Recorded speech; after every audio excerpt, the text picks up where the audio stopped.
உண்மையிலே வடமாட்சி கிழக்கில் எவ்வளவோ அச்சுறுத்தலுக்கு மத்தியில் எவ்வளவோ பிரச்சனைகளை வெளிக்கொண்டு வந்தது தம்பி சிலக்ஸ் அவர்கள் தான். என்னை பொறுத்த நான் நான் ஊடகம் காலத்தில் நான் அப்பவும் சரி இப்பவும் சரி நான் வெளிப்படையாக தான் இதையும் எழுதுவேன். அவன் அதே போல தான் அவனும் எதையும் யாருக்கும் பயப்படாமல் வெளிப்படையாக உண்மையாக எழுதி கொள்வான்.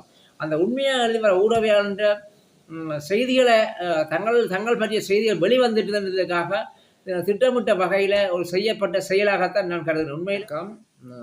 உண்மையில் நேற்று நடந்த உடுத்துறையில் நடந்த சம்பவம் மிக வருத்தத்துக்குரியதும் கண்டிக்கக்கூடிய விடயம். உங்களுக்கு தெரியும், உண்மையில் ஒரு ஊடகத்துறை என்று சொல்கிறது ஜனநாயகத்தின் 4வது தூண். ஒரு ஊடகம் உண்மையான ஊடகவியலாளர் என்று சொல்கிறது உண்மையாக எழுத வேண்டும். எந்த பக்கமும் சாராமல் இவன் என்ற உறவுக்காரன் அல்லது இவன் தெரிஞ்சவன், இவனுடைய நண்பன், அண்ணன், மச்சான், மாமா என்று சொல்லி ஊடகத்தில் செய்தியை மறைக்க முடியாது.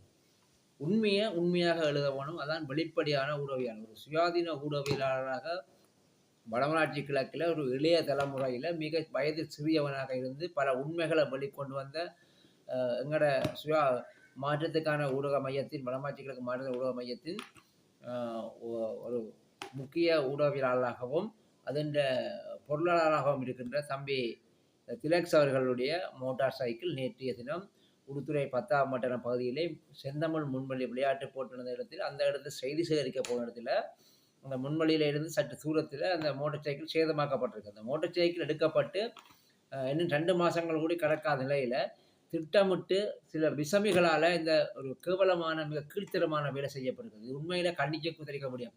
ஒரு செய்தியை ஊடகவியலாளர் எழுதிட்டார் என்று சொன்னால் அந்த செய்தி உண்மைக்கு புறம்பாக உங்களுக்கு தெரிஞ்சால் நீங்கள் உங்களை மறுப்பறிக்க தரலாம். ஊடகங்களை கூப்பிட்டு, தம்பி இங்கே வா, நீ இந்த செய்தி போட்டிருக்கிறாய், இந்த செய்தி இப்படி இல்லை, இதெல்லாம் உண்மை என்று அந்த உங்களோட அறைக்க உங்களோட கருத்தை சொல்ல வேணும். அந்த கருத்தை அவர்கள் போராட்டத்தான் நீங்கள் செய்றீங்க. அப்படியே யாருமே செய்கிறதில்லை. இனியாவது தயவு செய்து இந்த வடமாட்சி கிழக்கில் வாழ்கிற எவராவது உங்களை பற்றிய ஒரு செய்தி வந்துட்டுன்னு சொன்னால் அதுக்கு நீங்கள் ஏற்றுக்கொள்ள முடியலைன்னா அதுக்குரிய மறுப்பதற்கு சாருங்கள். அந்த உறவையில் கூப்பிடுங்கள், மறுப்பதற்கு உங்கள் மறுப்பதற்கு நீங்கள் சொல்லுங்கள், இது இல்லை, இந்த செய்தி இப்படி வந்திருக்குது, இது இப்படி இல்லை, இதில் கருத்து உண்மையாக சொல்லுங்கள். அப்படித்தான் அதான் ஊடக தர்மம். அதை ஊடகம் போடலைன்றது உண்மைக்கு புறம்பான ஊடகம். ஆனால் உண்மையிலே வடமாட்சி கிழக்கில் எவ்வளவோ அச்சுறுத்தலுக்கு மத்தியில் எவ்வளவோ பிரச்சனைகளை வெளிக்கொண்டு வந்தது தம்பி சிலக்ஸ் அவர்கள் தான். என்னை பொறுத்த நான் ஊடகம் காலத்தில் நான் அப்பவும் சரி இப்பவும் சரி நான் வெளிப்படையாக தான் இதையும் எழுதுவேன். அதே போல தான் அவனும் எதையும் யாருக்கும் பயப்படாமல் வெளிப்படையாக உண்மையாக எழுதி கொள்வான்.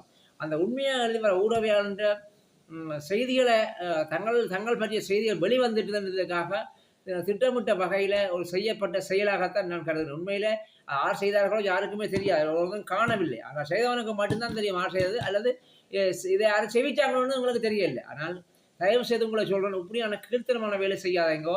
நீங்கள் உங்களை பற்றிய செய்திகள் வந்தால் பிழை என்று சொன்னால் அதுக்கு மாறப்பருவத்தில் கொடுங்க. நீங்கள் அப்படியான செய்தியை நீங்கள் செய்து ஒரு ஊடகவியலாளனுக்கு இழைக்கப்பட்டது அநீதி.